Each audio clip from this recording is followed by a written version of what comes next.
Ethan arrived at the guest house just before dusk, when the sky was still undecided between blue and gray. The building stood slightly apart from the rest of the coastal town, modest and quiet, as if it had been built for people who didn't want to be found. That was exactly why he had chosen it. He signed the register, accepted the brass key without conversation, and carried his bag upstairs, feeling the weight of weeks he hadn't unpacked anywhere else. The room was simple: white curtains, a narrow bed, a window facing the sea. Ethan set his phone on the bedside table and stared at it longer than necessary. There was a message from Mark, sent an hour earlier. "Hope you got there safe. Call me tonight." Ethan read it twice, then turned the screen face down. He wasn't angry at Mark. That was the problem. Anger would have been easier than the dull distance that had grown between them over the past year, quiet and unnoticed, like erosion. That he stepped outside to breathe in the salt-heavy air, telling himself this holiday was meant to clear his head, nothing more. No expectations. No decisions. Just rest. That was when he noticed Lucas. Lucas was sitting alone on the wooden bench near the garden, sleeves rolled up, a book resting forgotten in his lap. He looked up when Ethan passed, offering a small, polite smile that lingered a moment longer than courtesy required. Ethan nodded back, then walked on, unsettled by how seen he suddenly felt. They met again at dinner. The guest house served one shared meal each night, and there were only a handful of guests. Lucas sat across from Ethan, their knees nearly touching under the narrow table. Conversation flowed easily among the group: weather, travel, harmless stories, but Ethan noticed how Lucas listened more than he spoke. When their eyes met, Lucas didn't look away quickly. He looked as if he was waiting for something Ethan hadn't yet decided to give. After dinner, most of the guests drifted off, leaving the dining room dim and quiet. Ethan reached for his glass at the same moment Lucas did, their fingers brushing briefly. It was nothing, accidental, yet Ethan felt it echo longer than it should have. Lucas withdrew his hand first. "Sorry," Lucas said. "It's fine," Ethan replied, though his voice sounded less certain than he intended. They walked outside together without planning to. The path toward the shore was barely lit, and the sound of the waves filled the spaces where conversation might have gone. Ethan told himself he could turn back at any moment. He didn't. "So," Lucas said eventually, "are you here with someone?" Ethan hesitated, just long enough for the question to matter. "I'm, sort of," he said. "I have a boyfriend. Mark. He couldn't get time off." Lucas nodded, absorbing the information without visible disappointment. "Long term?" 3 years, Ethan said. Saying it aloud made it sound heavier than it felt lately. "That's a long time," Lucas replied. "I imagine you needed this break." Ethan glanced at him. "How did you know?" Lucas smiled softly. "People don't travel alone to quiet places when everything is loud in the right way."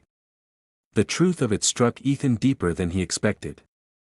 He laughed once, quietly, then fell silent again. He didn't explain. He didn't need to. They stopped at the edge of the path where the sea stretched endlessly ahead. Lucas leaned against the railing, leaving space between them that felt intentional, respectful. Ethan appreciated that more than he wanted to admit. "I should probably call Mark," Ethan said, though he didn't move. "Of course," Lucas replied. "You don't owe me anything." The words stayed with Ethan long after they said goodnight and went their separate ways. Back in his room, Ethan picked up his phone, then set it down again. He sat on the bed, listening to the waves, thinking about how easily the evening had unfolded, and how dangerous that ease felt. That he hadn't come here looking for anything. Yet as he lay awake, staring at the ceiling, Ethan realized the silence he had sought was already changing shape.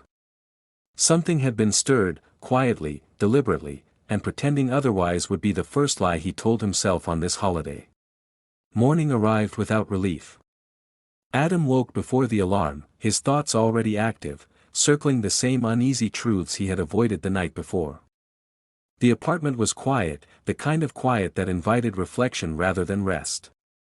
He lay still, listening to Mark's breathing beside him, and felt the sharp contrast between physical closeness and emotional distance. Nothing visible had changed, Yet Adam sensed that the foundation beneath their marriage had shifted. Over breakfast, Adam spoke less than usual. Mark noticed but said nothing, perhaps out of habit, perhaps out of fatigue. Their routines continued as they always had, coffee poured, doors closed, goodbyes exchanged, but the familiarity felt fragile now, like something that could crack under a careless word. Adam watched Mark leave and wondered how long silence could serve as protection before it turned into betrayal. Ethan stayed out of sight for the next few days, which only intensified Adam's awareness of him. Absence proved more disruptive than presence. Adam replayed their conversation, the careful way Ethan had offered him a choice rather than an escape. That restraint haunted him.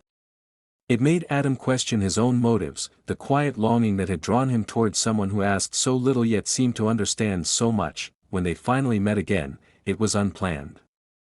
Adam was returning home early, his thoughts scattered, when he found Ethan in the hallway. There was no pretense this time, no small talk to soften the moment.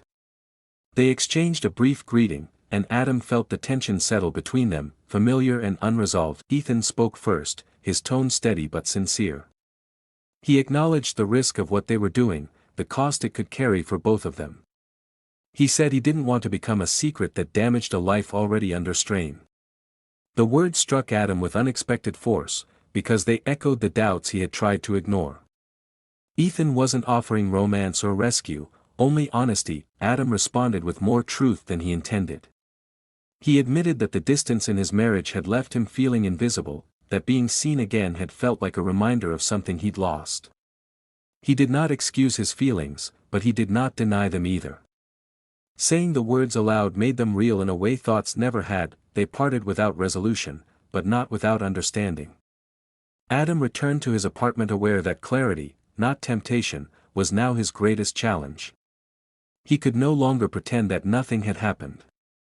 Emotional lines, once crossed, did not reset simply because no one was watching. That evening, Mark asked a question he had avoided for weeks. He wanted to know whether Adam was still happy. The simplicity of it left Adam unprepared. He considered offering reassurance, the practiced answer that would preserve peace, but something in him resisted. For the first time in a long while, Adam chose honesty, even though it frightened him. He spoke carefully, acknowledging the distance between them without assigning blame.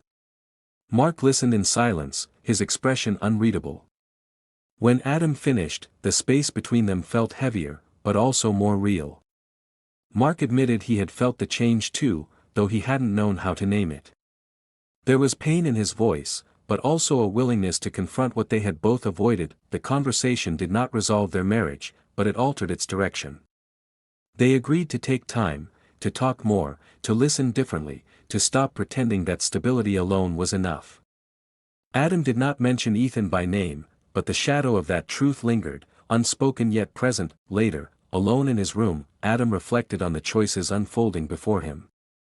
Infidelity, he realized, was not defined by a single act, but by the gradual turning away from one truth toward another. He stood at a crossroads shaped by desire, honesty, and consequence, unsure which path would demand more courage. As night settled in, Adam understood that change had already begun, not because of what had happened, but because of what could no longer be ignored. Whatever came next would require him to decide who he wanted to be, not in secret, but the final morning arrived with a sharp clarity that left no room for avoidance. Ethan woke before sunrise, the room still dark, the steady rhythm of the sea pressing against the silence. He sat up in bed, aware that the quiet he had come here to find had done its work. There was no confusion left, only the weight of knowing what had to be faced. He packed slowly, folding his clothes with deliberate care, as if order might steady his thoughts. His phone lay beside him, untouched. Mark's name hovered in his mind, tied to years of shared routines, shared promises, and a love that had once felt certain. Ethan understood now that distance hadn't arrived suddenly, it had grown from all the conversations they had postponed, all the feelings they had left unspoken. Outside, the guesthouse was still asleep. Ethan walked toward the shore, letting the cold air sharpen his resolve. Lucas was already there, standing near the water, hands in his pockets, staring at the horizon. He turned when he heard footsteps, his expression unreadable but calm. "You're leaving today," Lucas said. It wasn't a question. "Yes," Ethan replied. "In a few hours." They stood side by side, close enough to feel each other's presence, far enough to respect the boundary they had never named. The space between them felt heavier than distance. "I didn't sleep much," Lucas said quietly. "Neither did I," Ethan admitted. For a moment, neither spoke. Then Ethan turned to face him, knowing that silence would only prolong what needed to be said. "I need to be honest," he said. "About what this has been for me." Lucas nodded. "I'd rather hear the truth than wonder." Ethan took a breath. "Meeting you reminded me of parts of myself I thought I'd lost. The parts that want to be seen, understood. That matters to me more than I expected." Lucas listened without interrupting, his gaze steady. "And what does it mean for Mark?" The question cut cleanly. "It means I can't pretend nothing happened here," Ethan said. "Even if it was only words, only time. I crossed a line I didn't know how to define before." Lucas's expression softened, tinged with sadness but also respect. "Then you know what you need to do." "Yes," Ethan said. Saying it aloud steadied him. They walked back toward the guest house together, the path familiar now, almost intimate. At the door, they stopped. Lucas offered a small, restrained smile. "For what it's worth," he said, "I'm glad this wasn't just a distraction for you." "So am I," Ethan replied. "And I'm sorry." "You don't need to be," Lucas said. "Some connections are meant to clarify, not last." They parted there, without promises or lingering gestures. Ethan watched Lucas walk away, feeling a quiet ache, tempered by relief. The absence of drama made the goodbye heavier in its own way. Back in his room, Ethan sat on the edge of the bed and picked up his phone. This time, he didn't hesitate. When Mark answered, his voice was warm, familiar, and suddenly fragile. "Hey," Mark said. "I was starting to worry." "I know," Ethan replied. "I'm sorry. I need to talk to you. Not about the trip, but about us." There was a pause, then Mark said, "Okay. I'm listening." Ethan spoke carefully, choosing honesty over precision.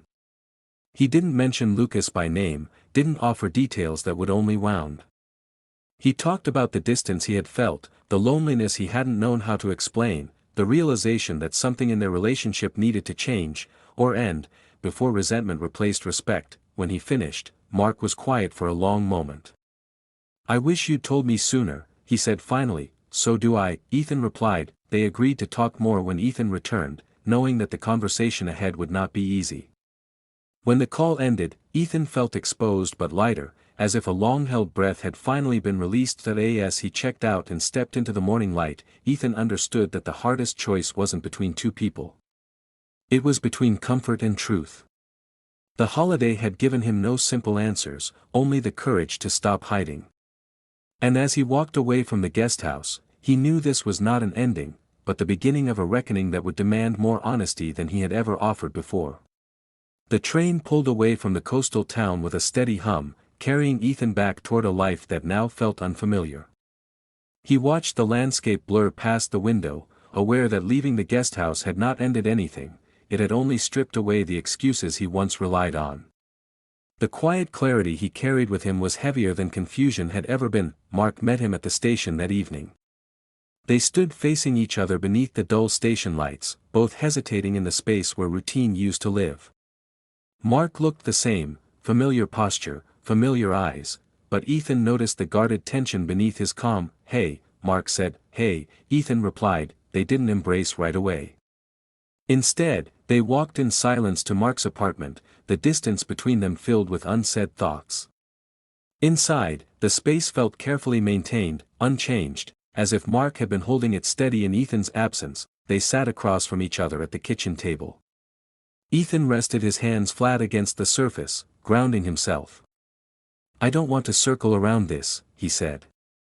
"I meant what I told you on the phone." "I know," Mark replied. "And I believe you." He paused, then added, "But belief doesn't make it easier." Ethan nodded.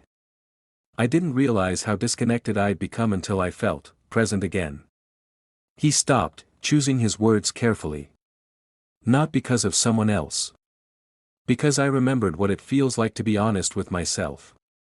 Mark leaned back in his chair, absorbing the words. So where does that leave us? The question hung between them. Ethan had imagined this moment during the journey, rehearsed answers that sounded decisive, but now he understood there was no clean resolution. I don't know yet, he admitted. I just know we can't keep pretending everything is fine. Mark exhaled slowly. I felt it too, he said. The distance. I just didn't want to be the one to name it.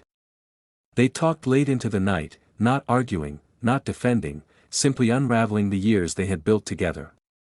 They spoke of how love had shifted from something chosen daily into something assumed.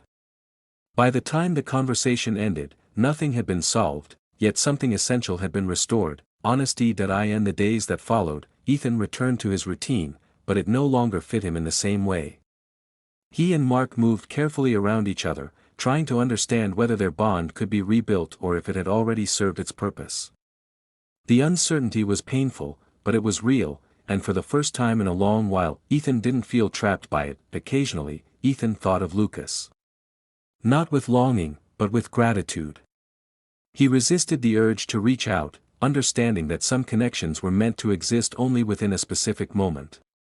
Lucas had not offered escape or romance, he had offered clarity, and that was enough. One evening, Ethan stood alone on his apartment balcony, the city stretching out beneath him.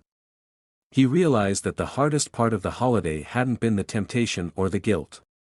It had been accepting that growth often begins where comfort ends. That he didn't know yet whether he and Mark would stay together. He didn't know what shape his future would take. But he knew this: silence could no longer be his hiding place. Whatever came next would be chosen deliberately, not drifted into. As Ethan stepped back inside, closing the door behind him, he understood that some stories don't end with certainty. They end with awareness.